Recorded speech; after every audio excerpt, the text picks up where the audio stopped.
After over a decade of researching and defending Flat Earth and thoroughly understanding every argument for and against it, Robbie put together a list of 10 specific takeaways from the final experiment that led him to abandon the Flat Earth model. They are as follows, using his own words with no commentary from me. 24-hour sun. The team recorded the sun circling the sky for 24 hours in Antarctica, upside down and moving counterclockwise, opposite to what we see up north. I believe it's the real sun, not a trick. On a flat Earth, you'd expect a clockwise path or a sun that sets, so this is a tough one to square. 24-hour moon. The moon is visible for 24 hours, upside down and counterclockwise too compared to the north. Flat Earth voices have argued there's no 24-hour moon down there, but the reality says otherwise. A flat map struggles to explain that motion. South celestial pole. The team films stars rotating clockwise around a southern point in Chile, the opposite of the northern counterclockwise spin around Polaris. Flat Earth voices have doubted this exists, but I trust what the team caught on camera. A single northern hub can't account for two poles. Sunrise and sunset direction. South of the Tropic of Capricorn, they documented the sun rising in the southeast and setting in the southwest. I believe that's the sun's true path, not a fluke. A flat Earth model has a hard time bending sunlight to match that, unlike a globe's tilt. The South Pole. The team had someone at the South Pole while others were at a nearby camp.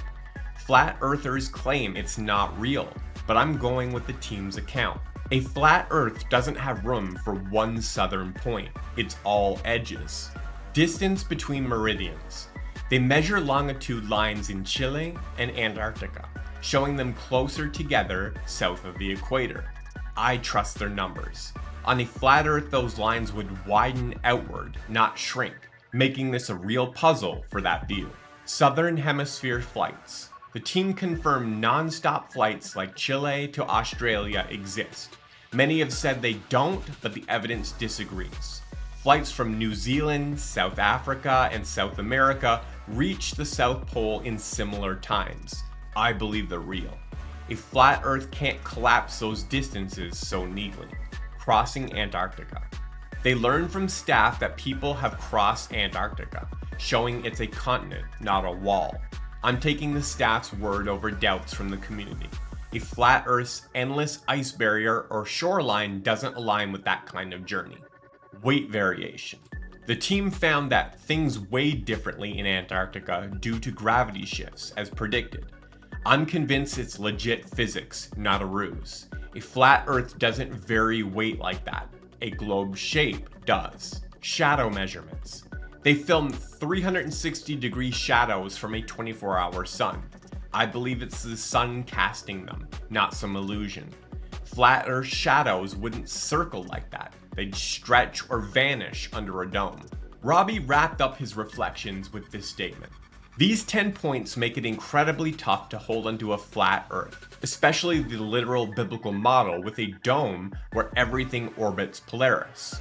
How do you fit a southern pole, a counterclockwise sun and moon, shrinking meridians, or flights to one spot from sprawling continents? I'm not saying it's foolish to try, just that the evidence from Antarctica leans hard towards a globe, and reconciling it with a flat model feels like chasing a mirage at this point. I'm now convinced beyond a shadow of a doubt that I was wrong about my worldview and cosmology. The evidence from the final experiment team in Antarctica has settled it for me, and I feel total peace with this shift.